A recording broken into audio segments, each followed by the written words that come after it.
होली की आत्मा। बचपन से शहर में रहने वाला मनोज इस साल होली की छुट्टियों में अपने गांव दुर्गापुर वापस आता है, जहां उसे देख पूरा गांव खुशी से झूम उठता है। जब गया था तब इतना सा था और अब देखो कितना बड़ा हो गया है। हाँ सरपंच जी, जब मैं गया था तब आप भी बहुत जवान थे और अब देखो कितने बूढ़े हो गए हैं आप। चला चलो बढ़िया है, बच्चा घर वापस आ गया। इसी खुशी में आज रात पार्टी होगी। क्या बात है, गांव में भी पार्टियां होने लगी। वैसे अगर पार्टी की बात है तो आज क्यों सीधा होली पार्टी करते हैं। होली पार्टी की बात सुन चहल पहल में अचानक सन्नाटा छा जाता है, जिसे देख मनोज को कुछ अजीब लगता है, लेकिन तभी सरपंच बात पलट देता है। अब बहुत देर हो गई, चलो सब अपने घर चलो, पार्टी के बारे में कल सोचेंगे।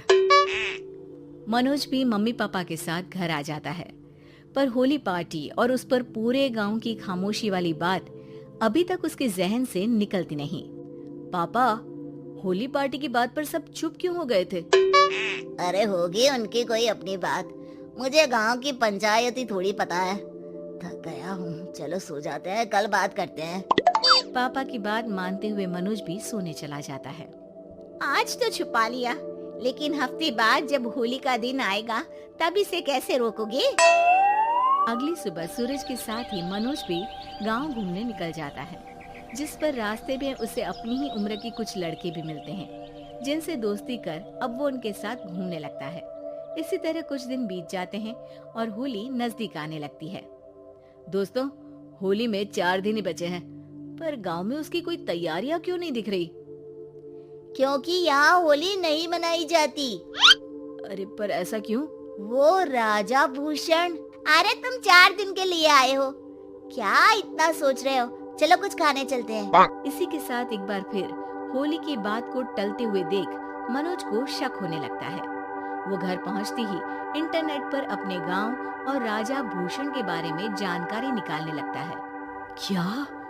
मुझे आज तक ये नहीं पता था। ऐसा कैसे? किसी ने मुझे कुछ बताया क्यों नहीं? सारी जानकारी लेने के बाद मनोज गांव वालों या अपने मम्मी पापा से कुछ पूछे बिना खुद ही उसकी सच्चाई के बारे में छानबीन करने लगता है, जिसके चलते वो राजा भूषण की हवेली में पहुंचता है। वाह, क्या हवेली है यार। पर क्या यहाँ सच में कोई भूत है? हेलो भूत जी, कोई है क्या? हम इस साल गांव में होली सेलिब्रेट कर रहे हैं, क्या आप उस पर थोड़ा इंटरव्यू देंगे? मनोज के ऐसा बोलते ही गांव में तूफान उठ जाता है और हवेली में रखी सारी चीजें हिलने लगती है। एक अदृश्य शक्ति मनोज को धक्का देकर हवेली से बाहर निकाल दरवाजा बंद कर लेती है। ये सब देख मनोज हैरान रह जाता है। क्या अभी मुझे हवा ने धक्का देकर बाहर निकाल दिया? मेरे होते हुए इस गांव में कभी होली नहीं मन सकती, इसलिए दोबारा ऐसी कोशिश भी मत करना, अंजाम बुरा होगा। आवाज सुन मनोज हैरानी से इधर उधर देखने लगता है, पर उसे कोई दिखाई नहीं देता। वो गांव वापस आ जाता है, जहां तूफान की वजह से सब कुछ तहस महस हो चुका होता है। आखिर ये तूफान आया कैसे? ना ऐसा कोई मौसम था और ना ही हमने होली का त्योहार मनाने की बात की थी। सरपंच की बात पर कोई रिएक्शन दिए बिना मनोज चुपचाप अपने घर चला जाता है। इस तरह देखते ही देखते होली का दिन भी आ जाता है और मनोज रंग लेकर गांव में निकल जाता है, लेकिन गांव पूरी तरह खाली होता है। अरे त्योहार का दिन है, धूमधाम की जगह मातम क्यों मनाया हुआ है? मनोज की आवाज सुन सब अपने घर की खिड़कियां खोल के घर के अंदर से ही उसे वापस जाने के लिए कहने लगते हैं, पर वो किसी की नहीं सुनता। तुझे पहले भी समझाया था, अगर होली खेलने की कोशिश भी की तो अच्छा नहीं होगा। अरे बात मान लो बेटा, तुम्हें सच नहीं पता। मुझे सब पता है। सालों पहले इस राजा ने एक अंधविश्वास फैलाया और आप लोग आज तक उसे मानते आ रहे हो।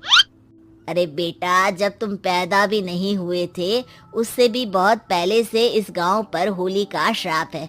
अगर गांव में होली का त्योहार मनाया जाता है तो प्रलय आना पक्की बात होती है। राजा भूषण इस सब में नहीं मानते थे और त्योहार मनाने लगे, जिसके चलते होली वाले ही दिन पहले उनके बेटे की और फिर उनकी मृत्यु हो गई। तभी से गांव की रक्षा के लिए उनकी आत्मा उस हवेली में रह रही है। सबकी बातें सुन मनोज उलझन में पड़ जाता है। सोचना भी मत मनोज, अगर तुमने इस परंपरा को तोड़ने की कोशिश भी की तो उसका परिणाम इस गांव और गांव के लोगों के लिए अच्छा नहीं होगा। मुझे भी यकीन नहीं हो रहा कि आप लोग एक बेतुकी बात को मानकर सालों से रंगों के त्योहार को मातम की तरह मनाते आ रहे हो। मनोज किसी की कोई बात ना मानते हुए पूरे गांव में रंग बिखेर देता है, जिसके तुरंत बाद वहां तूफान के साथ बिजलियां गरजने लगती है। अचानक मौसम में ऐसा बदलाव देख जहां मनोज कंफ्यूजन में आ जाता है, वहीं गांव वाले डर से सहम जाते हैं।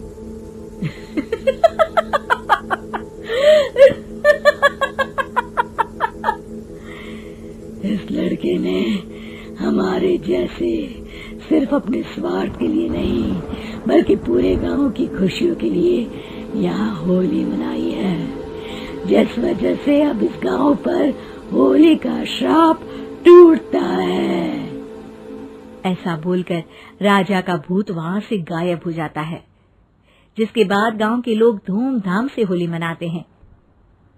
खुशियों के रंग गांव में बिखरे ही होते हैं कि अगली सुबह अचानक मनोज कहीं गायब हो जाता है और एक बार फिर गांव में होली का नया राज शुरू हो जाता है।